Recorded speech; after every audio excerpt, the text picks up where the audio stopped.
Hello guys, welcome back to Technical Thinkers. First of all, I wish you a very happy new year. So ఈ new year లో మనం అందరం చేసే first mistake ఏంటిదో తెలుసా?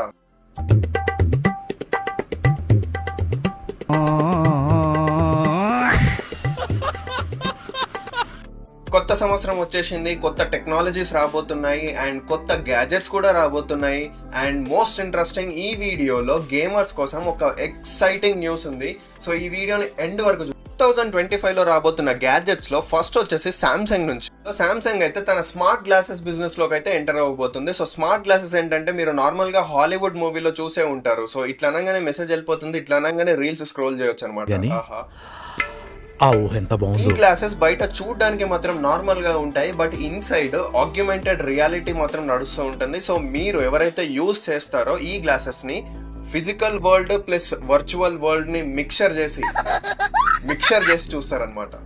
ఆహా, వినడానికి ఎంత బాగుందో కదా. ఎప్పుడెప్పుడు ఆ గ్యాజెట్ రిలీజ్ అవుతుందో, ఎప్పుడు కొందామా అని చెప్పేసి ఉంది కదా. కానీ ఆగు, ఒక్కసారి దాని ప్రైస్ ఎంత ఉంటుందో గెస్ చేయి. ఇప్పుడు చెప్పు, కొనుక్కుందామంటావా? ఇవన్నీ రిచ్ పీపుల్ కోసం బ్రో, మన కోసం కాదు. మనం అందరం స్మార్ట్ పీపుల్. మనం వీటిపైన టైమ్ అండ్ మనీ వేస్ట్ చేయము. ఎస్పెషల్లీ నా వ్యూవర్స్ అయితే అస్సలు వేస్ట్ చేయం. సో సెకండ్ అప్డేట్ అయితే మన కోసమే, ఎస్పెషల్లీ మనకు ఉపయోగపడుతుంది. ఏంటంటే ఎన్విడియా, మీరు పేరు వినే ఉంటారు. సో వీళ్ళు గ్రాఫిక్ కార్డ్స్ అయితే మ్యానుఫ్యాక్చర్ చేస్తారు. సో వీళ్ళు 2025లో కంప్యూటర్ సిపియూస్ మ్యానుఫ్యాక్చరింగ్ బిజినెస్ లోకి అయితే ఎంటర్ అవ్వబోతున్నారు. దీనివల్ల మనకేంటి ఉపయోగం అని అంటే, ల్యాప్టాప్స్ యొక్క కాస్ట్ తగ్గబోతుంది. ఎందుకనంటే వీళ్ళు ఆర్మ్ బేస్డ్ ప్రాసెసర్స్ మ్యానుఫ్యాక్చర్ చేస్తారు. ఆర్మ్ బేస్డ్ ప్రాసెసర్స్ ఏంటి అని అంటే, ఫస్ట్ థింగ్ వీటి మేకింగ్ కాస్ట్ తక్కువ, అండ్ నెక్స్ట్ థింగ్ ఏంటిది అని అంటే ఇది బ్యాటరీ కన్సంప్షన్ తక్కువ చేస్తుంది. And the most important thing, heating issue అయితే అస్సలు రాదు. అండ్ వీటి పర్ఫార్మెన్స్ అండ్ వీటి ఎఫిషియన్సీ కూడా చాలా బాగుంటుంది. ఏదైతే బ్రాండ్ ఎన్విడియా యొక్క సిపియూస్ యూజ్ చేస్తుందో, సో ఆ ల్యాప్టాప్స్ కాస్ట్ అయితే తగ్గబోతుంది.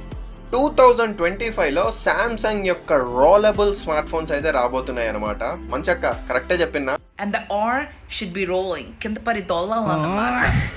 ఈ టెక్నాలజీ గురించి నేను ముందు వీడియోస్లో డిస్కస్ చేసిన, అండ్ ఇప్పుడు 2025లో ప్రాక్టికల్గా రాబోతుంది. సో ఇక్కడ పాయింట్ ఏంటంటే, అది కొన్నప్పుడు 5 ఇంచెస్ ఉంటుంది, కొన్న తర్వాత 9 ఇంచెస్ వరకు వెళ్తుంది దాని డిస్ప్లే అయితే. నెక్స్ట్ ఎక్సైటింగ్ న్యూస్ వచ్చేసి GTA 6 అయితే 2025లో లాంచ్ అవ్వబోతుంది. సో చాలా ఇయర్స్ నుంచి వెయిట్ చేస్తున్నాం ఈ గేమ్ గురించి. ఎస్పెషల్లీ 90s కిడ్స్, 2000 కిడ్స్కి అయితే ఇట్స్ అన్ ఎమోషన్. ఎందుకంటే 10 రూపీస్ 20 రూపీస్ నెట్ సెంటర్లో ఇచ్చి మరీ ఈ గేమ్ ఆడడానికి వెళ్తుండే. ఈ గేమ్లో అయితే 2 క్యారెక్టర్స్ ఉండబోతున్నాయి, ఒకటి మేల్ క్యారెక్టర్, ఒకటి ఫీమేల్ క్యారెక్టర్. అండ్ ఈ గేమ్లో టిక్ టాక్ రీల్స్ని కూడా యూజ్ చేసే ఫెసిలిటీ ఉందంట. అక్కడ కూడా వదులుతలేరు మనల్ని. సో అండ్ ఇంకా ఇందులో మ్యూజిక్ కాన్సర్ట్స్ కూడా జరుగుతాయంట ఈ గేమ్ లోపల. సో నేనైతే చాలా ఎక్సైటెడ్గా ఉన్నా ఈ గేమ్ కోసం.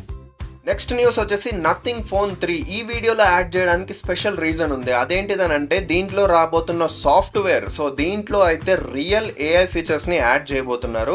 ఫర్ ఎగ్జాంపుల్, మీరు బయట కంట్రీకి వెళ్తున్నారు, ఎయిర్పోర్ట్లో చెక్ ఇన్ చేసే టైంలో బేస్డ్ ఆన్ యువర్ లొకేషన్ మీ డిజిటల్ ఫ్లైట్ టికెట్ని అయితే మీకు రెడీలీ అవైలబుల్గా హ్యాండీగా ఉంచబోతుంది ఈ సాఫ్ట్వేర్ అయితే. సో ఇది జస్ట్ ఎగ్జాంపుల్ మాత్రమే. ఇలాంటి మరిన్ని ఏఐ అప్డేట్స్తో ఇది రాబోతుంది. సో చూద్దాం, లాంచ్ అయిన తర్వాత మీకు ఒక డీటెయిల్డ్ రివ్యూ అయితే నేను ఇస్తాను. నెక్స్ట్ అప్డేట్ వచ్చేసి ఐఫోన్ యూజర్స్ కోసం. మీరైతే లిటరల్లీ ఏడుస్తారు. ఎందుకు అని అంటే 2025లో రాబోతున్న ఐఫోన్లో చాలా పెద్ద చేంజ్ రాబోతుంది. ఆ చేంజ్ ఏంటిది అని అంటే, దాని camera layout. It is well known for iPhones. ఈ కెమెరా లేఅవుట్ అండ్ దీని డిజైన్ అయితే కంప్లీట్గా చేంజ్ అవ్వబోతుంది. ఎస్పెషల్గా చాలా స్లిమ్గా రాబోతున్నాయి అంట ఈ మొబైల్ ఫోన్స్. మరి ఇదైతే 2025లో రాబోతున్న అప్డేట్స్, గ్యాడ్జెట్స్, ఎవ్రీథింగ్. సో మీకు గనక ఈ వీడియో నచ్చినట్టయితే నా వీడియోని లైక్ చేసి, నా ఛానల్ని సబ్స్క్రైబ్ చేసి, ఈ వీడియోని అందరికీ షేర్ చేయండి. ఇలాంటి మరిన్ని ఇంట్రెస్టింగ్ న్యూస్తో మీ ముందుకు వచ్చేస్తూ ఉంటా. Until then, thanks for watching. Jai Hind, bye bye, and I wish you very happy new year.